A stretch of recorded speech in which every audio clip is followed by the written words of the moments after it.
नमस्कार, मैं हूं आलोक जोशी और आप देख रहे हैं बिज अड्डा। और बिज अड्डा में आज फिर बात होगी अडानी की। बहुत दिनों के बाद लेकिन फिर अडानी की बात हो रही है। और खबर क्या आ रही है? खबर ये आ रही है कि अडानी ग्रुप का जो कर्ज का ढेर है वो करीब 21% बढ़ गया है। और लेकिन साथ में ये खबर भी है कि अडानी अब फंडिंग के लिए ज़्यादातर अंतर्राष्ट्रीय बैंकों पे, ग्लोबल बैंकों पे, यानी भारत के बाहर के बैंकों पर भरोसा कर रहे हैं। और ये आंकड़ा कहाँ का है? आंकड़ा है 2023 में, मार्च में जो वित्त वर्ष खत्म हुआ है 2022-2023, उसमें जो अडानी समूह पे कर्ज है और उसका जो अनुपात है उनकी रन रेट अर्निंग से। रन रेट अर्निंग क्या होती है इस पे मैं थोड़ी देर में आऊँगा। वो 3.2 करीब है, 3.2 गुना उनका जो कर्जा है उनकी रन रेट अर्निंग के मुकाबले 3.2 गुना है। ये खबर आ रही है और ये खबर आई है ब्लूमबर्ग के हवाले से। ब्लूमबर्ग के पास, और बार बार ब्लूमबर्ग की रिपोर्ट में कहा जाता है और वो अखबारों में छपी हुई रिपोर्ट है कि ब्लूमबर्ग ने ये आंकड़े देखे हैं। देखे हैं का अर्थ है कि अभी उनको कहीं से उसकी या तो कॉपी नहीं मिली है या ग्रुप ने रिलीज नहीं किया है, लेकिन वो कह रहे हैं कि हमने ये देखा है। तो उनका ये कहना है कि पिछले साल में, यानी इसी वित्त वर्ष में 2022-23 के दौरान अडानी समूह का जो कर्ज का ढेर है, कर्ज का बोझ है उसके ऊपर, ये उसके पिछले साल के मुकाबले करीब 21% बढ़ा है। और जो प्रोपोर्शन है उनका, उसमें से जो ग्लोबल बैंक्स के पास कर्ज है, यानी ग्लोबल बैंक से जो उन्होंने ले रखा है, वो अनुपात भी करीब 1/3 बढ़ा है। तो ये उस समूह की जो वित्तीय स्थिति है, उसकी फाइनेंशियल हेल्थ है, उसका करीब करीब एक स्नैपशॉट जैसा सामने दिखाई पड़ रहा है। और ये तरह तरह की सूत्रों से एजेंसी ने ये जानकारी जुटाई है और उनका कहना है, और इसमें कुछ इन्वेस्टर्स के सामने प्रेजेंटेशंस किए गए हैं वो भी शामिल हैं। उसके हिसाब से वो कह रहे हैं कि 29% जो हिस्सेदारी है कर्ज में, वो ग्लोबल इंटरनेशनल बैंक्स की है। ये जो कैटेगरी है, ये अब से 7 साल पहले जब से इन्होंने हिसाब जोड़ा है वो कहीं थी नहीं। यानी जब अडानी समूह पहले कर्ज लेता था वो पूरा का पूरा कर्जा भारत के बैंकों से लेता था, अब 29% अंतर्राष्ट्रीय बैंकों से ले रहा है। और इसके साथ में कुछ चीज़ें और हैं जिन पर नज़र डालना ज़रूरी है। तो ट्रिलियन डॉलर टर्म्स में, ट्रिलियन डॉलर रुपीज़ में, लाख करोड़ रुपए के आंकड़े में अगर देखें तो ये 2019 से बढ़ता हुआ आ रहा है। 2019 से बढ़ते बढ़ते 22 तक ये गया है और 2023 में लगभग 2 लाख करोड़ डॉलर का कर्ज दिखाई पड़ता है अडानी ग्रुप का पूरा जो कर्ज है। लेकिन इसके सामने जो दूसरा आंकड़ा यही खबर ला रही है, वो ये क्या कहती है। इन्होंने तमाम इसके पीछे की कहानी, उसमें बहुत सारी पैडिंग जैसे होती है कि साहब ये कहाँ से शुरू हुए थे डायमंड ट्रेडिंग से और वहाँ से बढ़ते बढ़ते कहाँ पहुँच गए हैं, और इनकी जो इस समय कारोबार है ऑस्ट्रेलिया में, इजराइल में, कहाँ कहाँ फैल गया है और कनेक्टेड है, जुड़ा हुआ है। सारा बवाल कहाँ से आ रहा है? वो जो हिंडनबर्ग की रिपोर्ट आई थी जिसमें उसने अडानी समूह पे काफ़ी आरोप लगाए थे। एक तो उसने चिंताएं जताई थी, साथ में इल्ज़ाम लगाए थे। उससे जोड़ के ये इस किस्से को देखते हैं और उन्होंने उन तमाम आरोपों का खंडन किया है और साथ में इन्वेस्टर्स को ये भी कहा है बार बार कि हम कर्ज चुका रहे हैं। पिछले दिनों बहुत सारी खबरें भी आई कि अडानी समूह में तमाम कर्जे चुकाए गए हैं, लेकिन अभी की जो परिस्थिति है उसमें इनका जो एक मैट्रिक्स है वो है नेट डेट, यानी शुद्ध कर्ज जो है, कुल कर्ज जो किसी वक्त पे ग्रुप पे कितना है, और इसको किसके सामने रख के देते हैं, जिसको अभी मैंने कहा था आपसे मैं बताऊंगा रन रेट अर्निंग्स। तो रन रेट अर्निंग्स हैं earnings before interest, depreciation and amortisation. इसको एबिटा कहा जाता है, earnings before interest, depreciation and amortisation. और रन रेट एबिटा क्या होता है? रन रेट एबिटा का अर्थ होता है कि अभी जिस अंदाज में आप चल रहे हैं, अगर इसी अंदाज में खेलते रहे तो आगे की जो फ्यूचर अर्निंग्स होंगी वो कैसी होंगी। यानी इसी, जैसे क्रिकेट के मैच में अक्सर आप देखते होंगे ना कि 5 ओवर बचे हैं, वो कहते हैं अभी तक के रेट से अगर चल रहे हैं तो आगे क्या प्रोजेक्शन दिख रहा है कि 17वें ओवर के अंत में क्या हो जाएगा, 19वें ओवर तक क्या हो सकता है, कहाँ जाके मैच खत्म हो सकता है। उसी तरह कॉरपोरेट अर्निंग्स को जब रन रेट के अंदाज में देखते हैं तो उसे रन रेट एबिटा कहते हैं। और यहाँ एक किस्सा और साथ में जोड़ दूं, क्योंकि बात रन रेट की हो रही है और साथ में मैं जोड़ रहा हूँ कारोबार। तो आप कुकू एफएम पर अगर जाएं और वहाँ ऑडियो बुक्स मौजूद हैं। एक ऑडियो बुक्स है मिसाल के तौर पे Rakesh Jhunjhunwala the big bull of India.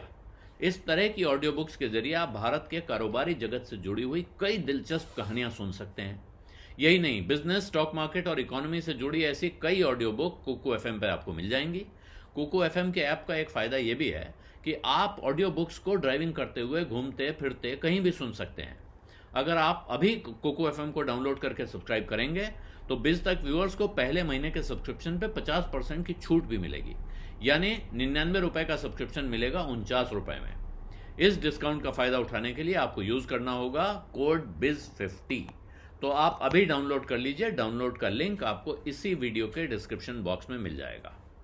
तो ये मैं आपको जो रन रेट की कहानी बता रहा था, तो पिछले कुछ वर्षों में अडानी समूह ने अपना रन रेट सुधारा है और साथ में जो इनका एबिलिटी है अपना कर्ज चुकाने की या कर्ज पे ब्याज भरने की, उस पैमाने पर अगर आप आंकते हैं तो उनकी परिस्थिति सुधरती हुई दिख रही है।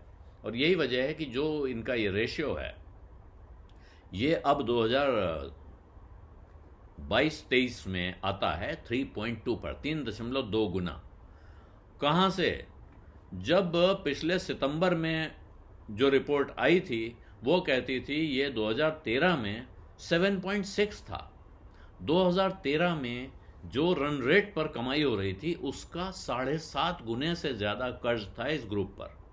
आज की तारीख में जिस रन रेट से कमाई हो रही है उसका लगभग 3.25 गुना है। तो इसके क्या मतलब हो सकते हैं? 2 मतलब हो सकते हैं। एक, या तो कर्जा काफ़ी कम हो गया है, कर्जा आधे से कम हो गया है, और दूसरा, कमाई तेज़ी से बढ़ गई है। यानी रन रेट जो उस वक्त ज्यूम किया गया था, जिस रन रेट का अनुमान था, रन रेट उससे ज़्यादा तेज हो गया है, कमाई की रफ्तार बढ़ गई है। और अगर कमाई की रफ्तार बढ़ गई है तो फिर ये रफ्तार और बढ़ेगी, ये उम्मीद क्यों नहीं की जाए? क्योंकि जब आप एब्सोल्यूट टर्म्स में जाके देखते हैं तो कर्जा बढ़ा हुआ दिख रहा है। जो कुल कर्जा 31 मार्च को 7 लिस्टेड कंपनियां अडानी समूह की, उन पर यह दिख रहा है 20.7% बढ़ने के बाद वो 2,30,000 करोड़ रुपए या 28 अरब डॉलर था। तो जाहिर है कि ये कम नहीं हो रहा है। ये कहाँ से आंकड़ा आ रहा है ये लोग बता नहीं रहे हैं। इस रिपोर्ट में कहा गया है कि जिन लोगों ने आंकड़ा दिया है वो अपना नाम सामने नहीं आने देना चाहते हैं, यानी बताना नहीं चाहते हैं। साफ है। तो कर्जा बढ़ रहा है लगातार। अगर कर्जा बढ़ रहा है और उसके बावजूद वो रेशियो कम हो रहा है, इसका अर्थ है कि कंपनी की कमाई तेज़ी से बढ़ रही है, कंपनी ज़्यादा कमा रही है। और अभी स्टेट बैंक ऑफ इंडिया पर काफ़ी कर्ज दे रखा है अडानी समूह को।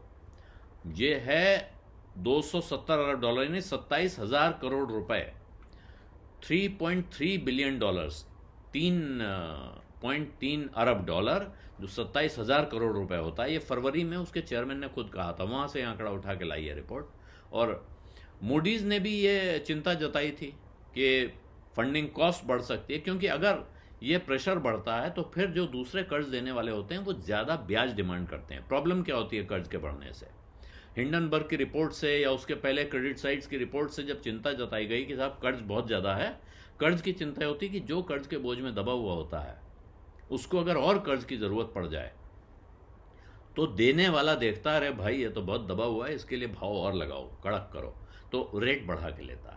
लेकिन जो ये रिपोर्ट पूरी कहानी कहने के बाद अंत में कह रही है, उसका अर्थ ये है कि कोई ख़ास चिंता नहीं दिख रही है, कोई मटेरियल रीफाइनेंसिंग रिस्क नहीं दिख रहा है।